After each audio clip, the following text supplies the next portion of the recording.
Prière contre la mauvaise fondation dans le mariage. Avant de toucher la mauvaise fondation même dans le mariage, il faut que tu comprennes ce que c'est que la fondation. Ce que c'est que la fondation. Selon le dictionnaire Cambridge, la fondation est la structure sous la surface du sol qui soutient un bâtiment. Elle a une forte adhérence au sol, empêchant le bâtiment de sombrer. C'est la base qui porte le poids d'un bâtiment. C'est la fondation qui porte le poids d'un bâtiment. Et sur le plan contextuel, la fondation est une plateforme, une base ou une racine héritée des générations passées. Cela regroupe les circonstances qui ont entouré nos connaissances ou qui ont eu lieu avant nos connaissances.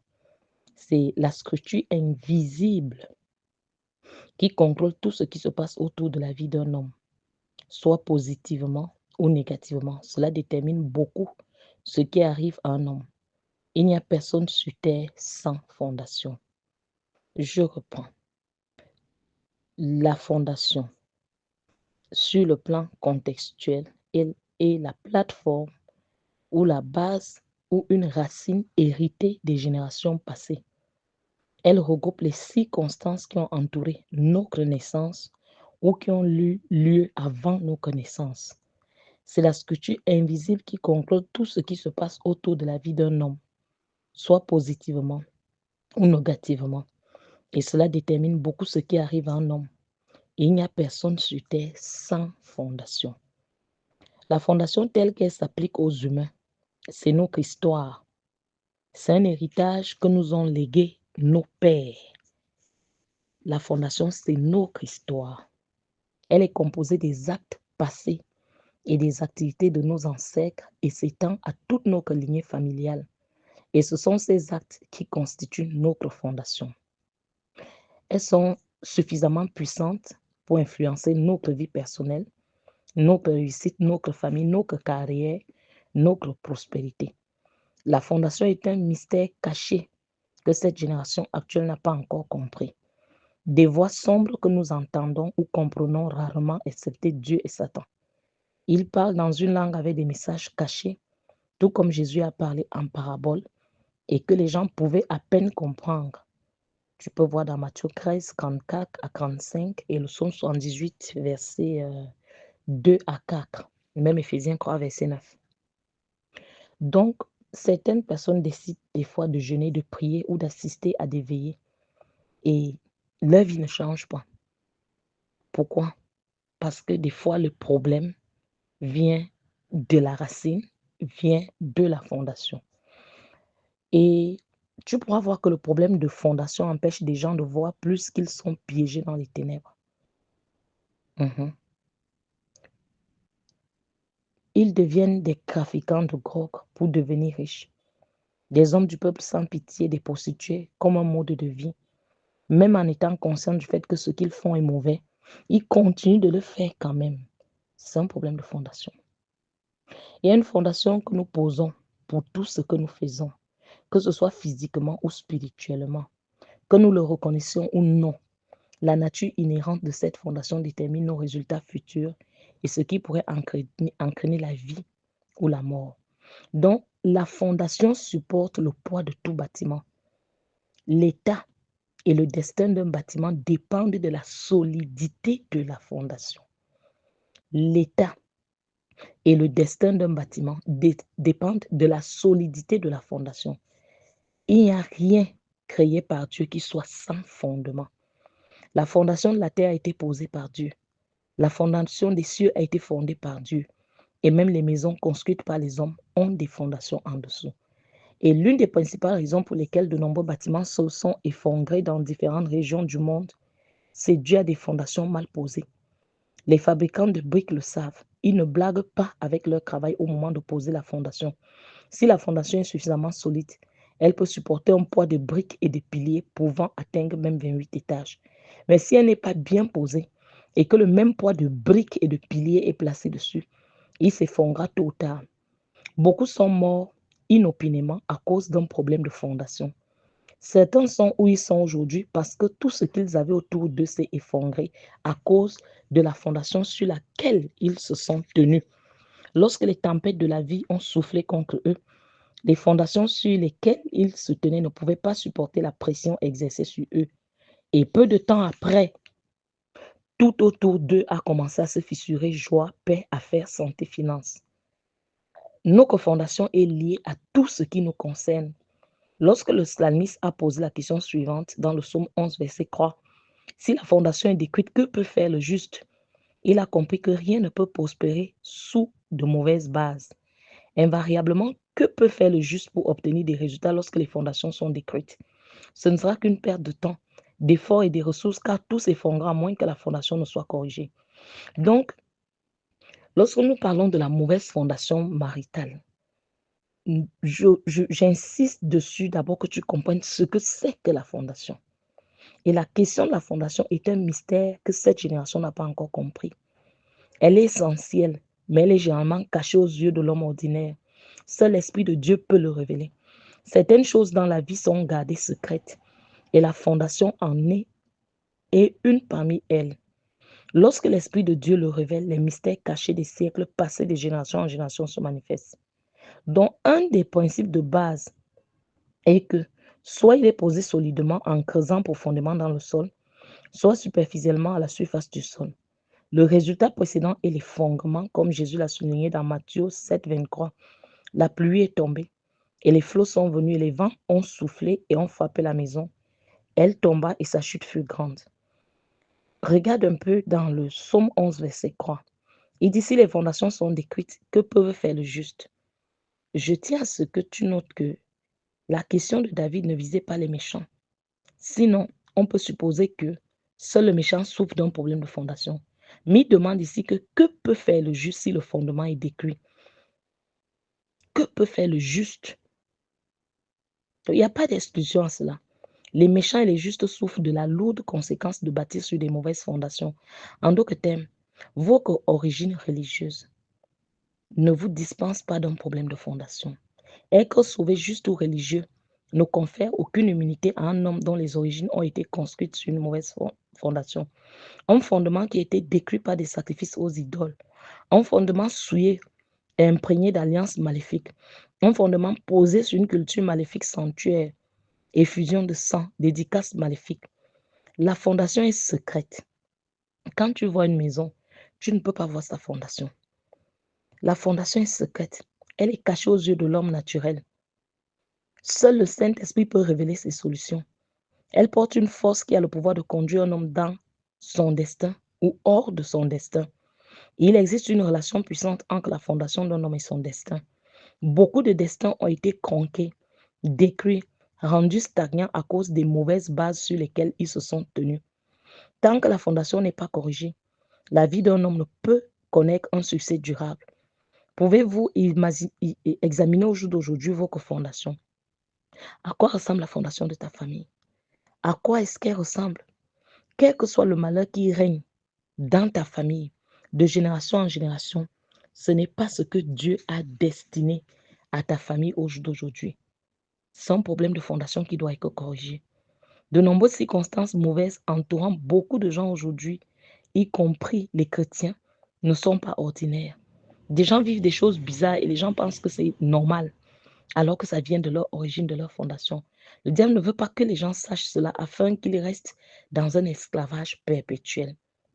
Et quand tu commences à t'attaquer au problème de fondation, c'est le début d'une percée stupéfiante. Lorsque tu construis ta vie sur des bases qui ne sont pas bonnes, cela va gêner ton succès. Lorsque tu bâtis sur une mauvaise fondation, tu avances sans attaquer, craquer, détruire la mauvaise fondation de la famille. Ce qui se passera à un moment donné, c'est que les entités qui ont troublé tes pères, qui ont troublé tes mères, tes homonymes vont se lever et vont troubler ta grandeur pour te renverser. Donc, tout comme le bâtiment physique, tu ne peux pas construire une maison de 10 étages sur une fonction structurée pour supporter le poids d'une maison à 4 étages. Le résultat final et toute tentative de placer un poids sur ma tête dessus sera l'effondrement. C'est pourquoi peu importe le montant budgétisé pour la rénovation d'une maison, on ne peut plus ajouter d'étages. Pour ce faire, tu dois d'abord retourner à la fondation, la détruire, puis la reconstruire complètement. Tu veux vivre un mariage heureux, Regarde les mariages de tes pères, de tes homonymes, de tes cousines, de tes tantes. Est-ce que ces mariages sont des mariages honorables?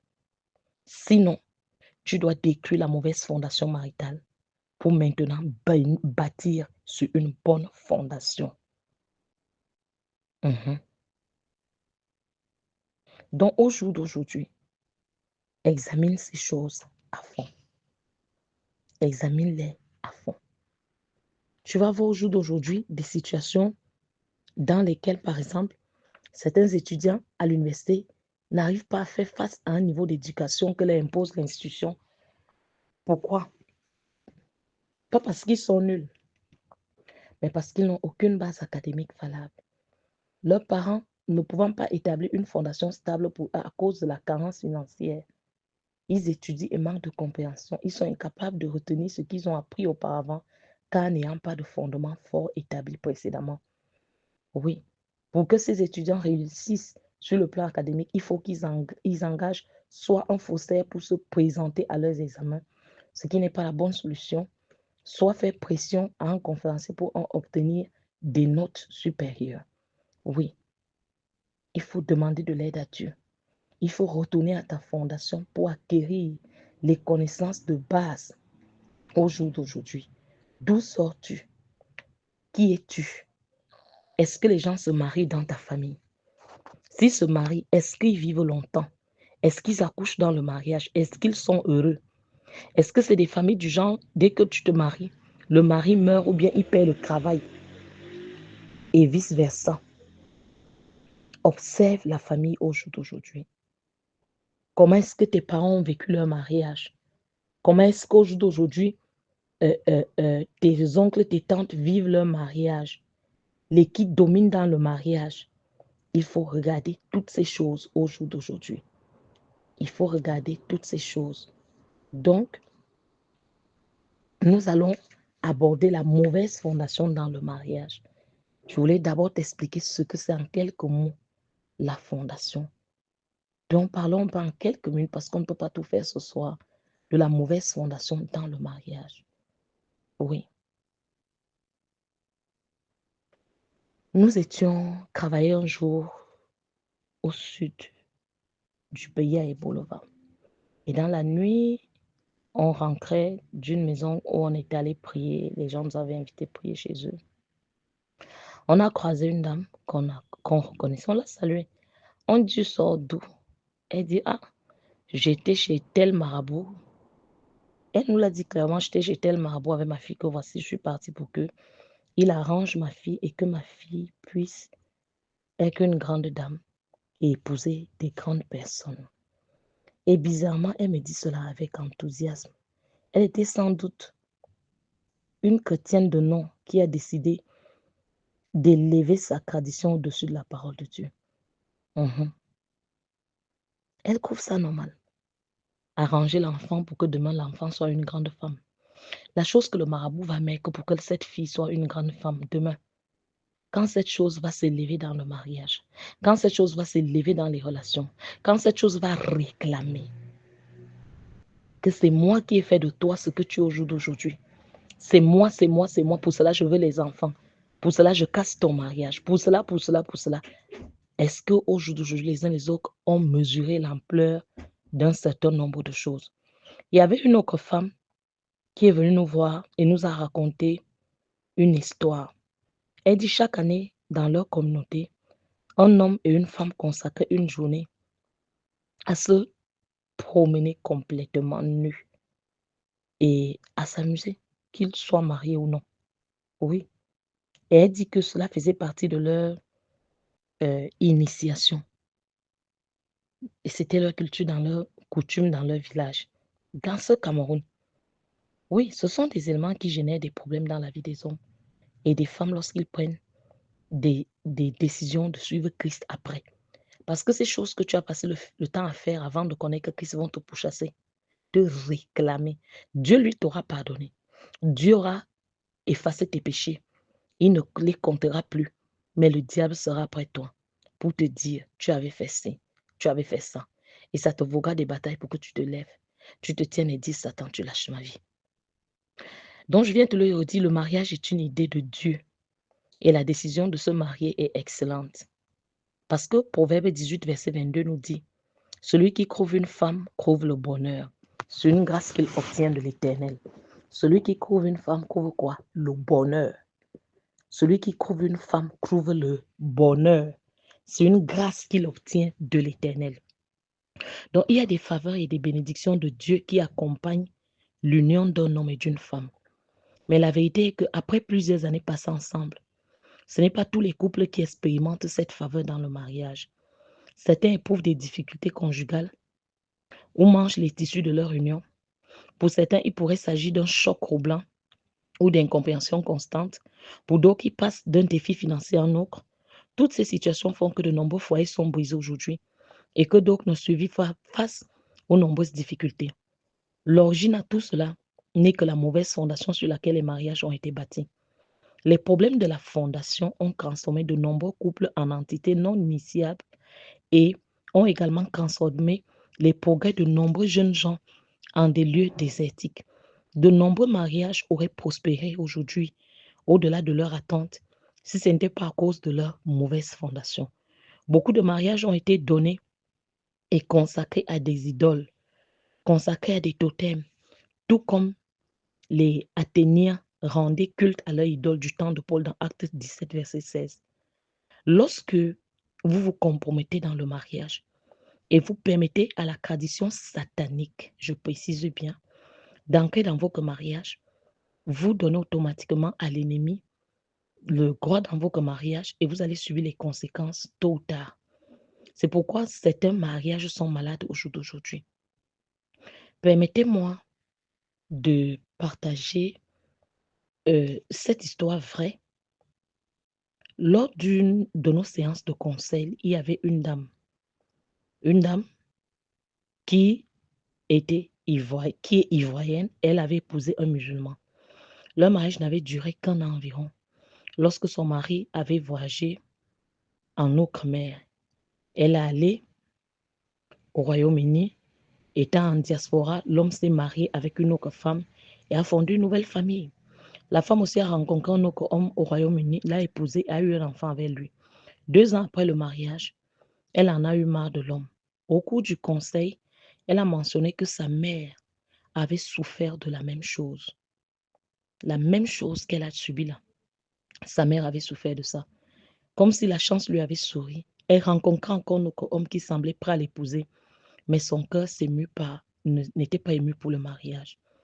Et une nuit, dans un rêve, elle a vu un homme qui s'est agressé à sa mère, réclamant les droits du mariage, essayant de s'introduire de force dans sa vie. C'est ainsi que de nombreuses choses orchestrées dans le domaine spirituel se sont manifestées physiquement. Et la racine de son problème n'était rien d'autre qu'une mauvaise fondation maritale.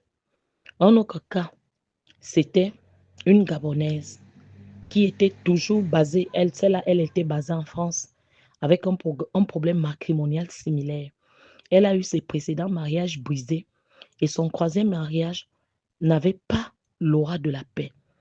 Il est troublant que des personnes souffrent de ces choses et que la plupart des ministres de l'Évangile n'en parlent même pas et ne permettent aux membres de l'Église de comprendre les raisons pour lesquelles ils devraient se tourner vers leur fondation, attaquer cela et crier à Dieu qui a payé le prix à la croix. C'est un aspect de la réalité qui nécessite une bataille spirituelle. L'Écriture dit, car nous n'avons pas lutté contre la chair et le sang, mais contre les dominations, contre les autorités, contre les princes de ce monde des ténèbres, contre les esprits méchants dans les lieux célestes. Éphésiens 6, verset 12. Certains prédicateurs ne voulant pas s'engager dans de telles batailles pour leurs âmes, pour leurs brebis, pour leurs troupeaux, ils s'appuient sur ce passage et ils disent, si quelqu'un en Christ, il est une nouvelle créature, les choses anciennes sont passées, toutes choses sont devenues nouvelles. Oui, il est clairement indiqué que, et je le redis encore, tu es né de nouveau. C'est vrai, tu as accepté Christ comme Seigneur et Sauveur, mais ça ne te dispense pas des conséquences d'une mauvaise fondation. Et à cause de ce mauvais fondement, même lorsque, au jour d'aujourd'hui, certains prétendent être régénérés, il n'y a aucune preuve de cela dans leur vie. Tu as dit oui à Jésus, mais tu continues à avoir les mêmes problèmes que tes cousins qui n'ont pas cru en Dieu, les mêmes problèmes que tes cousines qui n'ont pas cru en Dieu, les mêmes problèmes que ta mère a eu, la même colère, la même violence que ta mère a eue. Tu as les mêmes problèmes. le même caractère que ta mère a eu, tu as les mêmes problèmes. Les mêmes choses qui ont attaqué ton père se retrouvent maintenant en train d'attaquer ton mari. Les mêmes choses qui ont attaqué ta mère sont en train de t'attaquer au jour d'aujourd'hui. Jésus est pas apparu pour libérer les captifs. Tu dois te lever afin que la mauvaise histoire maritale de la maison de ton père ne continue pas en toi. Que les problèmes que ton père a connus, ta mère a connus concernant le mariage, que ces choses-là perdent leur emprise sur ta vie par le sang de Jésus-Christ. Que ça perde son emprise sur ta vie au nom puissant de Jésus-Christ.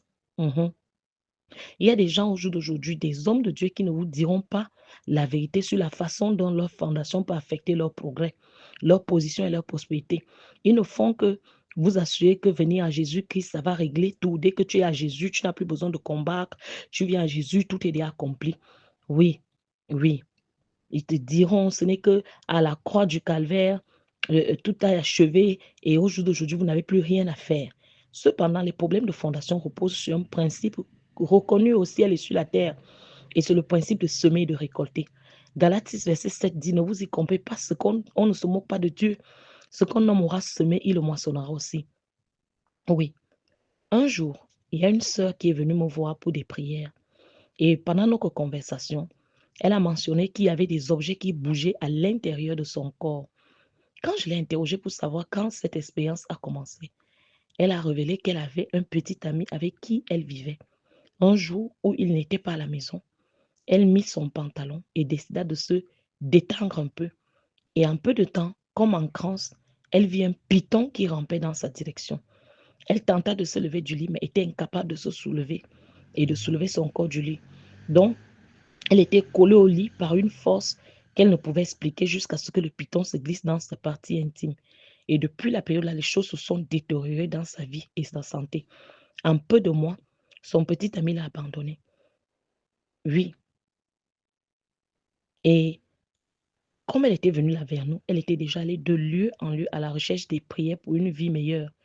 Au début, elle savait bien se porter, elle semblait bien se porter, mais le problème a refait surface qu'elle devait continuer à faire des prières de délivrance de fondation pour être totalement délivrée.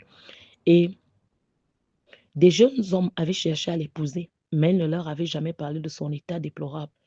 Tout jeune homme qui l'aurait éventuellement épousé aurait eu un lourd prix à payer. Il n'allait pas seulement épouser une femme, mais une personne possédée d'une entité étrange qui l'habite.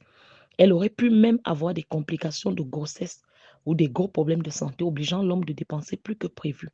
Tout ceci simplement à cause de la mauvaise fondation sur laquelle reposait son mariage. Je vais te dire que le diagnostic d'un laboratoire ne peut révéler la cause d'un tel problème. Et parce que le spirituel contrôle le physique, il n'est pas facilement détecté par une approche physique.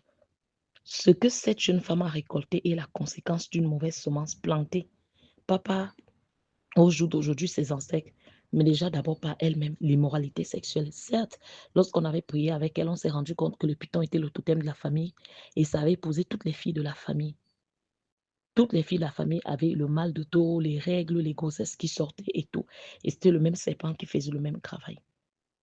Donc, il y a des problèmes de ce genre qui sont des événements étranges que l'on expérimente au jour d'aujourd'hui. Et lorsque de telles choses se présentent dans la vie des uns et des autres, vous ne pouvez pas les expliquer. Certains n'arrivent même pas à expliquer cela, à démontrer cela de manière ordinaire. Tout comme les fissures sur le mur d'une maison montrent que la maison passe par quelque chose dans la fondation du bâtiment. Rien ne se produit ordinairement. Il y a toujours une cause sous-jacente. Oui. Mhm. Donc, je viens te dire ce soir que c'est très important. Je te donne déjà ce travail, que tu t'asseyes encore à un moment donné et tu regardes comment a été le mariage de ta mère, comment a été le mariage de ton homonyme, de tes tantes, comment sont les mariages dans la famille en général et commence à prier pour ta destinée maritale. Et tu pourras juste toucher ce point de prière en disant, Seigneur, que ce qui a détruit les mariages dans la maison de mon père et de ma mère, que ce qui attaque ma destinée maritale meure au nom de Jésus. Seigneur, que ce qui a détruit les mariages, qui détruit les mariages dans la maison de mon père et de ma mère, ce qui attaque ma destinée maritale, que cela meure au nom de Jésus. Seigneur, que cela meure au nom de Jésus. Que cela meure au nom de Jésus. Donc, je prie pour toi ce soir que la miséricorde de Dieu réorganise et prenne le contrôle de ton mariage au nom de Jésus. Que la miséricorde de Dieu réorganise et prenne le contrôle de ton mariage, de ta destinée maritale au nom de Jésus. Dis avec moi, les problèmes qui détruisent les bonnes relations avec les autres, je vous rejette au nom de Jésus. Je dis les problèmes qui détruisent les bonnes relations avec les autres, je vous rejette au nom de Jésus. Les erreurs répétées dans ma fondation qui affectent ma vie, qui affectent ma destinée maritale, qui affectent mes affaires, soyez annulées au nom de Jésus. Je dis, toi, esprit de confusion et de retard de la fondation dans le mariage, je te chasse de ma vie. Esprit de confusion et de retard de la fondation dans le mariage, je te chasse au nom de Jésus. Forteresse dans mon mariage, je te démolis. Je dis forteresse dans mon mariage, je te démolis au nom de Jésus-Christ. Tout homme fort ou femme forte dans ma fondation qui attaque mon mariage, qui empêche mon mariage, qui empêche que je jouisse d'un mariage heureux, soit dévoilé et détruit au nom de Jésus. Soit dévoilé et détruit au nom de Jésus. Toute malédiction qui est venue sur ma vie, suite à un partenaire que j'avais connu et que j'avais abandonné, nous sommes séparés. Je brise cette malédiction. Je la brise au nom de Jésus. Je la brise au nom de Jésus. Je dis, je la brise au nom de Jésus. Toute chose qui a épousé les gens dans la maison de mon père et de ma mère et qui dit que je suis son conjoint, je suis sa conjointe, que cette chose lâche ma destinée maritale. Que cette chose lâche ma destinée maritale. Toi qui chasses les bonnes personnes, toi qui casses tout, qui détruis tout, toi qui manipules mon caractère, mon comportement, toi qui crées le rejet, je viens contre toi par le sang de Jésus. Et je dis, idole familiale, je ne suis pas ton candidat, lâche ma destinée maritale. Lâche ma destinée maritale. Lâche ma destinée maritale au nom puissant de Jésus-Christ. Au nom puissant de Jésus-Christ. Je dis que le feu de Dieu consume tout démon dans ma fondation. Je dis que le sang de Jésus détruise tout sacrifice de sang dans mes racines. Que le sang de Jésus détruise tout sacrifice de sang dans mes racines. Que les mariages vendus, les mariages volés, les mariages détournés dans la maison de mon père soient restaurés au nom de Jésus. Je dis les malheurs que mes pères ont connus dans les mariages. Je refuse cet héritage par le sang de Jésus qui m'a racheté. Malédiction de mauvais mariage, malédiction de mariage tard, malédiction de divorce, de veuvage, malédiction de pauvreté, de misère, de stérilité dans le mariage. Lâche mon sang, lâche ma vie au nom de Jésus-Christ. Je dis que le sang de Jésus détruise toutes les œuvres des ténèbres dans ma fondation au nom de Jésus. Je dis que le sang de Jésus détruise toutes les œuvres des ténèbres dans ma fondation au nom de Jésus. Pouvoir de fondation de la maison de mon Père qui m'attache au mauvais mariage, au divorce, au célibat, au mariage tard, je te commande de libérer mon mariage. Au nom de Jésus, que je dis, pouvoir de fondation de la maison de mon Père qui m'attache à la misère, à la pauvreté, au rejet. Je dis, je te commande de libérer mon mariage au nom précieux de Jésus. Libère mon mariage, libère mes affaires, libère ma destinée maritale au nom précieux de Jésus-Christ. Au nom précieux de Jésus-Christ. Oui, je prie en cette soirée que toute chose qui avait été attachée à ta vie pour être ton mari ou ta femme spirituelle, que cette chose te lâche par le sang de Jésus. Je dis que cette chose te lâche par le sang de Jésus. Que par le sang de Jésus, les mariages spirituels soient brisés. Que par le sang de Jésus, les mariages spirituels soient brisés. Au nom puissant de Jésus-Christ. C'est un pitié de ton enfant que voici. Et délivre ton enfant que voici la méchanceté et de l'abomination dans sa fondation au nom de Jésus. Sang de Jésus, purge sa fondation. Au nom puissant de Jésus, je dis tout pouvoir, toute personnalité qui a enlevé tes vêtements d'honneur et t'a revêtu de vêtements de misère, de pauvreté, t'a revêtu des vêtements de veuvage, de célibat, d'humiliation, de mort au nom de Jésus. Que cela soit enlevé, que ta gloire te soit restaurée au nom de Jésus. Au nom puissant de Jésus-Christ. Je dis que ta fondation, au nom de Jésus-Christ, soit purifiée par le sang de Jésus. Je dis ta fondation ne te ramènera pas en arrière. Tu avances au nom de Jésus. Tu avances au nom de Jésus. La fondation mauvaise qui est établie dans ta génération et qui attaque ton mariage, qui attaque tes entreprises, qui attaque tous les départements de ta vie, qu'elle perde son emprise au nom de Jésus-Christ. Je dis que la corne de la fondation qui apporte les problèmes obstinés dans ta vie soit brisée au nom de Jésus. Au nom précieux de Jésus, que la main de Dieu soit sur toi, que ta destinée maritale soit restaurée par le sang de Jésus, que ton visage brille, que la faveur de Dieu soit sur toi, que la grâce de Dieu t'inonde. Dans le nom de Jésus-Christ, nous disons Amen. Que le Seigneur te bénisse. Donc, il faut bien comprendre cela. Si tu sors d'une famille où les gens ne se marient pas, où les gens se marient, le mari meurt tôt, une famille des ancêtres polygames, une famille de divorcés, une famille d'impudiques, une famille bizarre concernant le mariage. Parce qu'au jour d'aujourd'hui, tu manges, toi la feuille, ce que les racines tirent du sol, le même sang qui est dans tes ancêtres, c'est ça qui est en toi. C'est ça qui va se reproduire au jour d'aujourd'hui dans ta vie et dans ta destinée maritale. Donc, au jour d'aujourd'hui, beaucoup de mariages échouent. Pas parce que les gens n'ont pas su faire ce qu'ils devaient faire, mais juste parce qu'ils sortent d'une mauvaise fondation. Ils ne se sont pas déconnectés pour se connecter à Christ. Et tu vois, sortant d'une telle racine, d'une telle fondation, d'une telle famille, d'un tel background familial, les choses en question qui ont attaqué le mariage de tes pères vont attaquer ta destinée maritale. Je prends un exemple. Si au jour d'aujourd'hui, tes ancêtres, par exemple, avaient fait des alliances, comme nous le savons dans plus d'une famille, avaient fait des alliances pour devenir riches, sont allés chercher la richesse quelque part et dans leur recherche de la richesse, on leur a posé des conditions en leur disant, par exemple, nous allons vous donner la richesse parce que le diable ne donne rien pour rien et vous allez nous donner tous les premiers-nés, tous les premiers-nés. Ou bien nous allons vous donner la richesse et vous allez nous donner tous les garçons. Maintenant, ils reviennent avec la richesse, ils commencent à prospérer. On se rend compte que ta famille est vraiment riche. Les ancêtres sont riches, les grands-parents, les parents, ils étaient riches. Mais quand tu commences à regarder, tu te rends compte que les premiers-nés meurent. Les garçons sont rares. Les garçons meurent. Et quand on commence à fouiller, on continue de fouiller. On se rend compte que ils sortent tous d'une famille où une alliance avait été faite pour apporter la richesse dans la famille. En contrepartie, vendent les enfants garçons. Les garçons peuvent même naître, mais s'ils ont été vendus par des alliances maléfiques, familiales, ancestrales, ils vont être des charges. Des charges dans la mesure où on les prend à charge.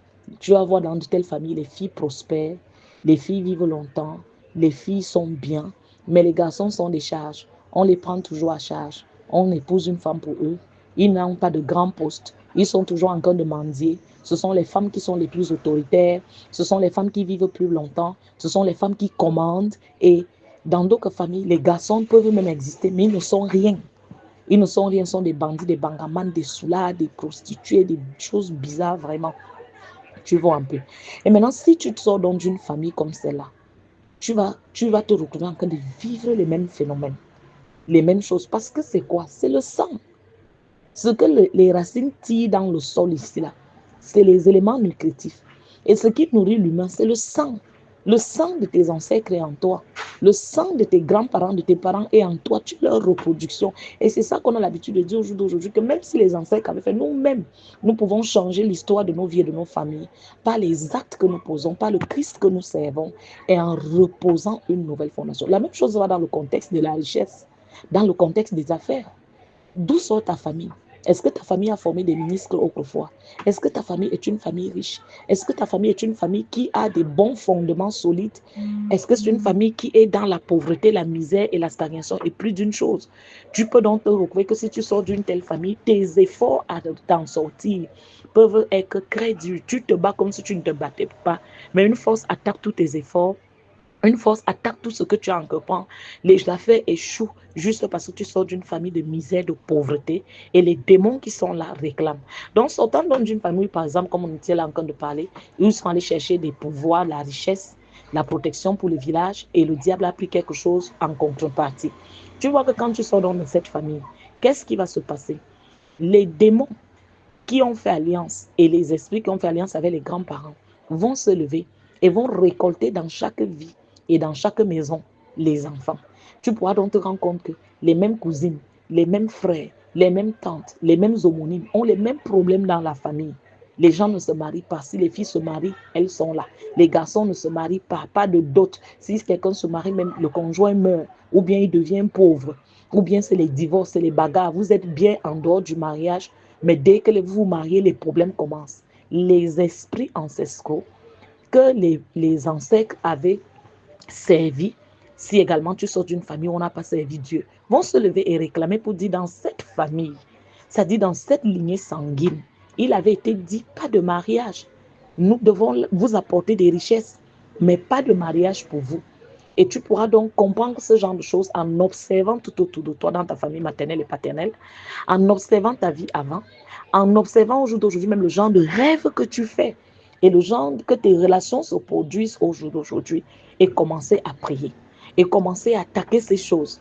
Et au jour d'aujourd'hui, parce que c'est Dieu qui t'a créé, tu vas faire comment? Il faut te connecter à lui, te déconnecter de la mauvaise fondation en attaquant et abattant les esprits ancestraux maléfiques, les forces qui te réclament pour dire voici comment la famille a été organisée, a été créée, faisant telle réclamation, te consacrant en Jésus-Christ, servant Jésus-Christ, où les ancêtres, les pères ont servi les idoles, les totems, le diable. Toi, tu t'engages à servir Jésus-Christ avec ton corps, tes finances, avec ton âme, comme eux aussi, ils ont servi dans les hôtels en faisant des sacrifices sur les crânes, dans des forêts, dans des rivières sacrées, dans la mer, en servant le diable, ils ont fait des sacrifices. Toi aussi, tu te lèves aujourd'hui en confessant d'abord Jésus comme Seigneur Sauveur, faisant de lui ton pilier et en bâtissant maintenant une nouvelle fondation en lui, déconnecté des ténèbres et connecté à Christ. C'est pour ça qu'il dira que lorsque tu l'acceptes, il te transfère des ténèbres à la lumière, de la mort à la vie. Donc, nous allons continuer avec l'exhortation et la prière pour attaquer la mauvaise fondation maritale avec des exemples. Donc, je crois que avec ce que je t'ai donné là aujourd'hui, tu as essayé de mieux comprendre. D'où sors-tu? Qui es-tu? Aujourd'hui, tu veux que les choses changent dans ta destinée maritale. Tu sors d'où? Est-ce que les gens se marient chez toi? Et s'ils se marient, est-ce que c'est la polygamie? S'ils se marient, est-ce que le conjoint vit longtemps? Et s'ils se marient, est-ce qu'ils vivent heureux? Est-ce que c'est les divorces? Est-ce que c'est des histoires où dès que vous mariez, les gens sont appelés à coucher en dehors du mariage, mais dans le mariage, pas d'enfants? Si vous mariez, le conjoint perd le travail ou bien le conjoint meurt. Ce sont des choses à examiner. Comment était le mariage de mon père et de ma mère? Est-ce qu'ils se sont mariés de mon homonyme, de mes cousins, de mes oncles, de mes tantes?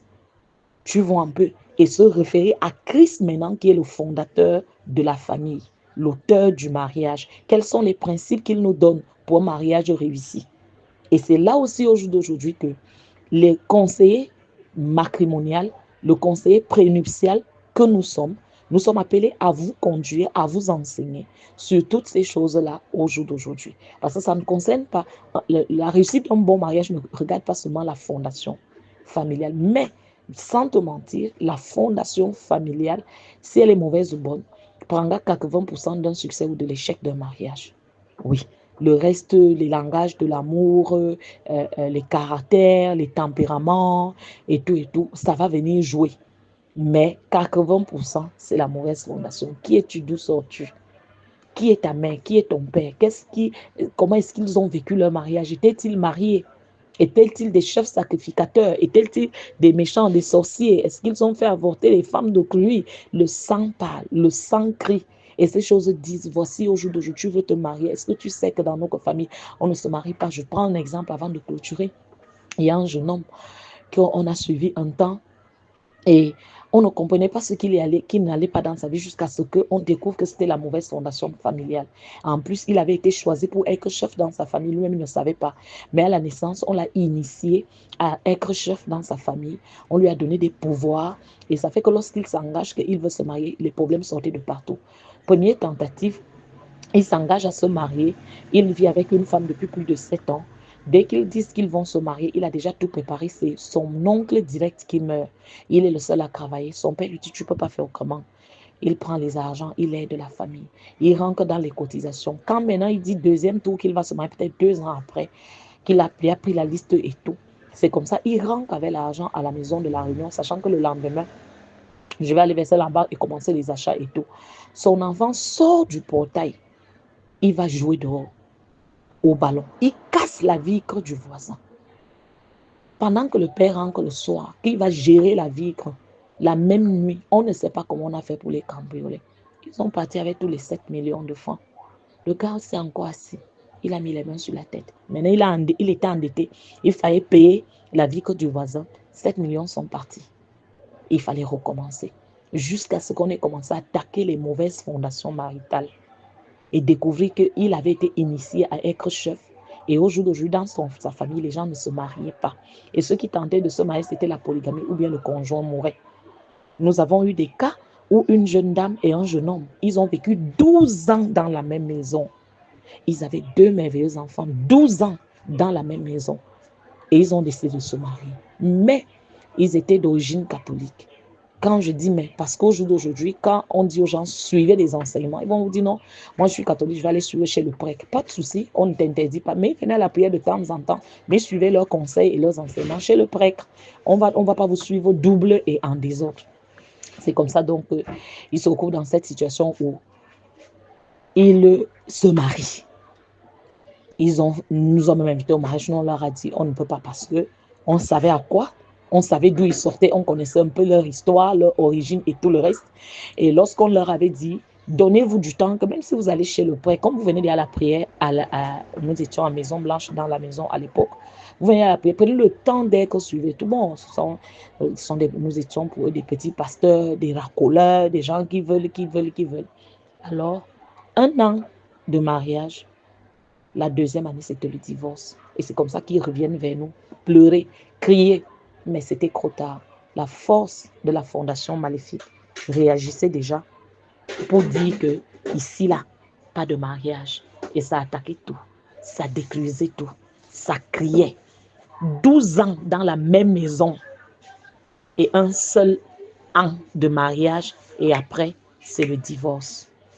Vous voyez un peu. Si ces choses avaient été traitées.